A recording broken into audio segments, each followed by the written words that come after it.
Welcome back in. April is Sexual Assault Awareness Month, and this month, the Cocoon is partnering with Bowling Green State University to raise awareness and offer support. Kathy Mull and Justina Fuqua Black are here from the Cocoon today to talk about some of these community events. Welcome, ladies. First of all, why do you think it's important to have a month like this? Everybody has an awareness month. There's millions of topics that have an awareness month, but what are you guys hoping to achieve during this awareness month about sexual assault? I think one of the things that we know is that sexual assault is such a difficult topic for people to talk about. And yet we all know somebody who's experienced sexual violence. And so this allows us an opportunity to create a safe space for survivors to feel like that they can come forward and share their experiences. It allows survivors to know that they're not alone and that there's help out there, if and when they're ready to talk to somebody about what they've experienced. One of the things that I think is terrific that's changed, sometimes I'll get together with my girlfriends from high school and we'll talk about experiences that we had in high school. And back then in the 90s, having grown up, in the 90s, it was different back then. I think that boys and men got away with a lot more things. It wasn't necessarily called sexual assault back then, when in fact, under today's standards, it absolutely would be. Do you ever have women that come forward and say, you know what?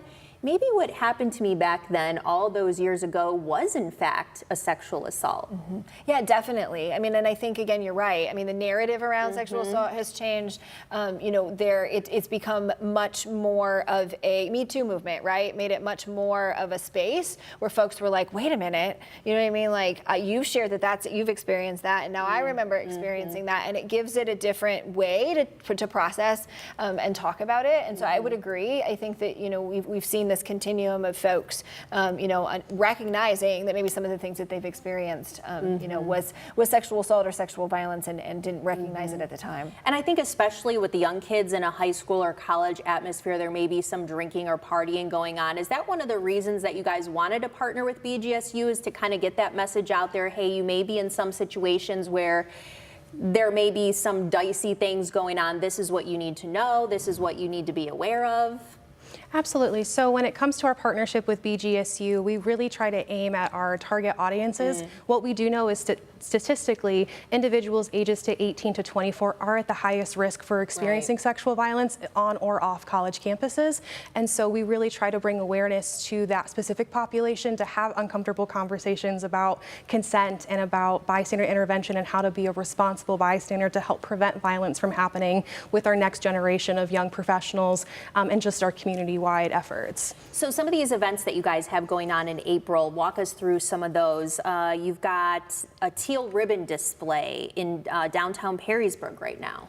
We do. So we're very thankful to the city of Perrysburg. This is the second year in a row that they've allowed us to go downtown and place teal ribbons on the lampposts that line both sides of Louisiana Avenue. Teal is the color of Sexual Assault Awareness and Prevention Month. And so it's just another level of awareness. It hopefully provides another level of talking points for individuals. And then each of the ribbons has information about how to access our services.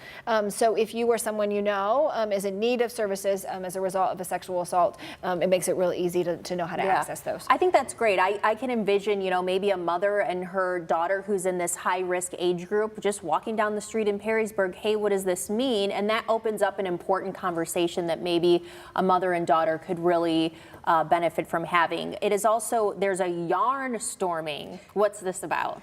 Yeah, so this is another annual event that BGSU hosts, where we're able to have local community members, students, faculty, staff, and more create teal-colored yarn creations, crochet for a cause, basically, where we're able to put them throughout the middle of Bowling Green State University's campus at the Student Oval. And there's also information about statistics, facts, how to get connected to campus resources and to us as an agency. And once again, just sparking that conversation and awareness about sexual violence and its prevalence.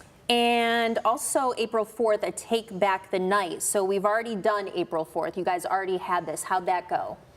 Great. Again, this was the second year that we had brought back Take Back the Night to the city of Bowling Green, specifically on Bowling Green State University campus. And we had a great turnout despite the rain. We got a little rained on that night, but that's okay. But it was a great opportunity, again, of solidarity. It's bringing individuals together who either experienced a sexual assault or who were there in support of individuals that they know that have experienced a sexual assault. And it's a time to have survivors share their experiences, get some validation that sexual violence is never the survivor's fault, and that we really want to work to continue to make our community safe for everyone. And some statistics, once a sexual victimization once every 3 minutes in Ohio, that's over 550 incidents per day. How can people get in touch with you all at the Cocoon if they just feel like they need to talk, if they need to say, hey, I think this may have happened to me, if they need to get some of those resources? Yeah, so we do have a 24/7 crisis line that can be accessed by calling our hotline number, and that's the 419-373-1730, and selecting option 2. The caller will be directed to a confidential, free, trained advocate to talk through their situation, to talk about services and resources that may be available, and just to have someone in their corner, its listening ear that really understands the nuances of violence to help support them holistically. Another thing that's popping up to me as I sit here, I have a daughter, she's a teenager, and then I have 2 sons. What should we as parents be telling our sons about this topic?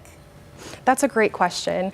I think there's been a societal expectation that boys are not a part of the conversation, that we have to teach girls or women how to protect themselves. And in all reality, there is a really wonderful opportunity for us to include young men and boys in conversations to also educate around what is consent, how can we be practicing consent not only in intimate situations, but also in our everyday interactions to create that more empathetic and respectful expectation for the way that we interact. And I think you talked about having past experiences, how can we challenge the stereotypical and unfortunately often approved locker room talk, and how can we just have conversations with boys to be a part of the conversation and part of the solution too. Yeah, absolutely. All right, ladies, thank you. Appreciate it. And you guys are wrapping up this week, but I know your work continues year round, so appreciate you being here.